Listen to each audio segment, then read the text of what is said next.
Assalamualaikum warahmatullahi wabarakatuh. Selamat sore semuanya.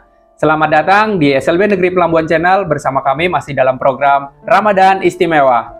Sore hari ini insya Allah kami berdua akan memberikan materi-materi seputar Ramadan untuk memberikan motivasi, memberikan semangat pada para pemirsa sekalian agar dalam menjalankan ibadah puasanya tetap semangat dan amaliyah-amaliyah lainnya bisa lancar terlaksana dengan baik. Amin ya rabbal alamin. Pada sore hari ini jelang buka puasa, kami bersama Ustadz Hafiz Baihaqi akan memberikan materi tentang sabar dan sholat sebagai penolong kita. Nah, pada pertemuan yang telah lalu sudah disampaikan materi tentang sabar dan sholat sebagai penolong kita, di antaranya yaitu sabar dalam ketaatan, sabar tetap untuk menghindar dari kemaksiatan, dan sabar dan tabah untuk memikul cobaan untuk menghadapi musibah. Nah, pada sesi kali ini akan dilanjutkan oleh Ustadz Hafiz Baihaqi, sabar dan sholat menjadi penolong bagi kita. Yang nanti insya Allah materi ini akan dilanjutkan dari materi yang sebelumnya setelah disampaikan oleh Ustadz Hafiz Baihaqi pada pertemuan yang telah lalu. Nah, langsung saja kepada Ustadz Hafiz Baihaqi untuk melanjutkan materi kepada SLB Negeri Pelambuan Channel yang selalu mengikuti kebersamaan kita setiap sore hari. Silahkan Ustadz. Terima kasih.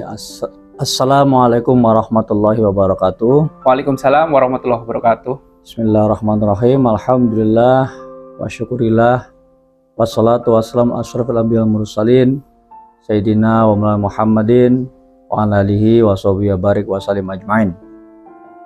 Alhamdulillah, bersyukur pada Allah Pak Khairul. Ya Ustadz. Kita sama-sama bisa menjalankan ibadah puasa meskipun terik matahari luar biasa. Ya, hari cukup panas Ustadz. Kalau bahasa kita di sini panas menggantang Pak Khairul. Panasnya luar biasa sampai tepaluh kita.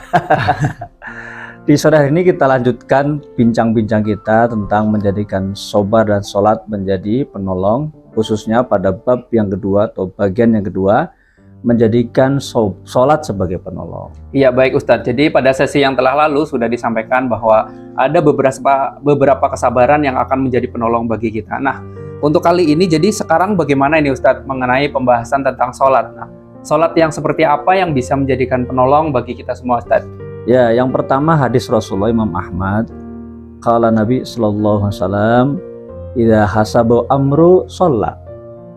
Nabi bersabda, ketika beliau mengalami kesulitan atas suatu perkara, ada masalah, sholat, beliau sholat. Ya, kita ini umat Muhammad yang wajib ikut atas perbuatan Nabi. Jadi bagaimana Nabi ketika ada masalah sholat, ya kan? Maka kita pun harus mengikuti Nabi. Kalau kita ada masalah, jangan lari ke dukun. Betul Ustaz. Atau ke pinjol. Pinjol ya. Utang 5 juta, bayar 20 juta. Betul sekali. Rugi 12 kali. Ya kan? Apalagi sampai bunuh diri, loncat daripada lantai 7. Malah masuk neraka kita. Celaka 30 kali. Ya. Kan? Luar biasa. Nah, dalam Islam, Allah Ta'ala, ada wasilah, ada cara yang sebenarnya ditunjukkan dengan sholat. Ya, para ulama menegaskan dan menjelaskan sholat apa yang bisa kita pakai untuk menjadikan penolong kita. Yang pertama disebut dalam penjelasan para ulama, sholat hajat. Sholat hajat itu sholat yang kita lakukan untuk memenuhi hajat kita. Hajat ini kan keperluan kita. Apa keperluan kita? Keluar dari masalah. Betul. Keluar dari hutang.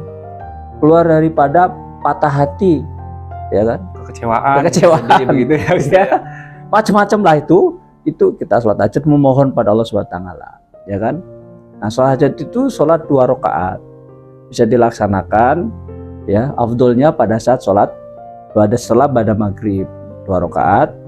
Ya kan, dan niatnya soli sunatan hajati rakaateni sunatan mustaqbal qiblah, ya, makmuman atau sendiri boleh adaan lillahi ta'ala. Jadi niatku bersolat hajat 2 rakaat halnya merupakan sunat karena Allah ta'ala, ya kan.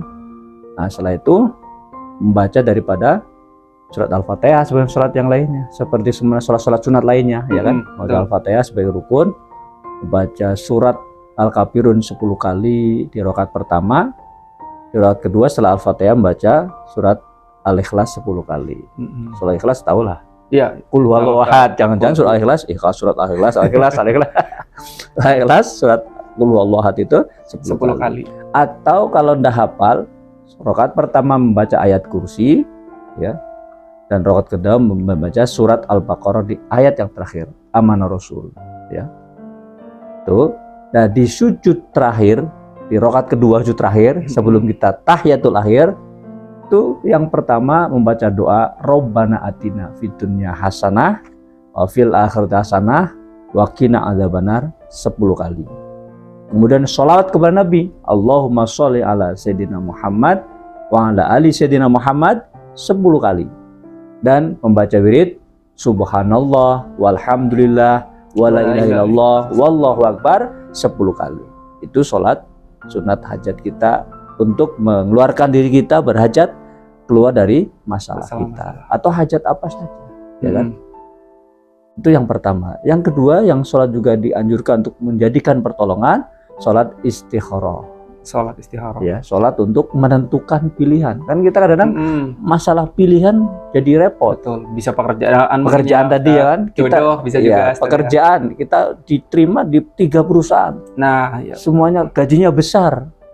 Ya kan? Rasanya semuanya nyaman, enak. Tapi Allah lebih tahu mana yang cocok untuk kamu, mana yang baik. Ya, di perusahaan ini terkadang kita tidak sempat sholat, dipaksa sama direktur selesaikan tugas, sholat sampai tertinggal, sampai tidak sempat sholat. Ada yang perusahaan seperti itu, sampai ada yang kemudian membatasi waktu sholat. Ini kan luar biasa. Ada perusahaan yang mempersilahkan kita untuk ibadah. Nah, kita bisa dengan istikharah memilih mana yang mantap dalam hati atau mungkin dalam mimpi. Ya, niatkan sholatnya, sholat istikharah sunatan rakaataini lillahi ta'ala. Sajaku berniat sholat istikharah 2 rakaat karena Allah Ta'ala hanya sunat. Bisa 2 rakaat, bisa 6 rakaat. Bacaannya rakaat pertama setelah Fatihah Al-Kafirun, rakaat yang kedua setelah Al-Fatihah Al-Ikhlas. Sekali saja 2 rakaat, untung selesai, ya kan? Dikerjakan di malam hari pada maghrib atau di sepertiga malam akhir. Mudah-mudahan setelah kita sholat istikharah diberikan petunjuk ya, tidur ya, ya, dimimpikan oh kamu di perusahaan B ya, itu kan. Nah, itu kita jadi mantap karena Allah yang memberikan ilham kepada kita. Kalau Allah memilihkan, insya Allah terbaik. Iya. Baik untuk kita, baik untuk Allah, baik untuk kehidupan kita selanjutnya di akhirat nanti gitu. Mendapatkan keberkahan karena ibadah kita tidak terhalangi. Itu yang kita inginkan, ya. Misalkan tentang perusahaan, bisa juga di kantor dan seterusnya. Jadi menjadikan sholat kita ini menjadi penolong, di antaranya adalah sholat istikharah dan sholat hajat. Baik, terima kasih nih Ustadz nih mengenai penjelasan sholat apa yang bisa menjadi penolong bagi permasalahan kita. Nah, insya Allah dalam 2 sholat ini, yaitu sholat hajat dan istikharah, itu bisa menjadikan jalan keluar dari permasalahan-permasalahan kita, juga menjadikan jalan keluar dari pilihan yang mungkin pilihan itu sangat rumit, membutuhkan keputusan yang begitu matang. Jadi harus melakukan sholat istikharah sebagaimana kita minta petunjuk kepada Allah untuk diberikan keputusan terbaik, begitu ya? Iya, betul. Nah, baik, terima kasih Ustadz nih mengenai pembahasan sabar dan sholat menjadi penolong bagi kita. Terima kasih Ustadz atas pembahasannya. Baiklah pemirsa SLB Negeri Pelambuan Channel yang selalu dirahmati Allah, insya Allah begitu saja tentang materi mengenai pembahasan sholat dan sabar menjadi penolong bagi kita semua. Kemudian saya simpulkan sebelum kami tutup, kesimpulannya adalah kalau kita menghadapi sebuah permasalahan, maka ada cara untuk meminta pertolongan kepada Allah Subhanahu wa Ta'ala untuk keluar dari permasalahan yang sedang kita hadapi, yaitu menjadikan sholat dan sabar menjadi penolong bagi kita. Bagaimana harus kita melakukan? Kita harus tetap bersabar dan selalu melaksanakan sholat untuk menjadikan selalu Allah memberikan pertolongan atas permasalahan yang sedang kita hadapi. Terima kasih Ustadz atas pembahasan mengenai sholat dan sabar menjadi penolong bagi kita. Para pemirsa SLB Negeri Pelambuan Channel yang selalu berbahagia, kita sambung lagi pada episode berikutnya yang insya Allah nanti akan ada materi-materi terbaru mengenai seputar Ramadan dan kisah-kisah teladan lainnya. Terima kasih atas perhatiannya. Saya akhiri, billahi taufiq wal hidayah. Wassalamualaikum warahmatullahi wabarakatuh. Waalaikumsalam warahmatullahi wabarakatuh.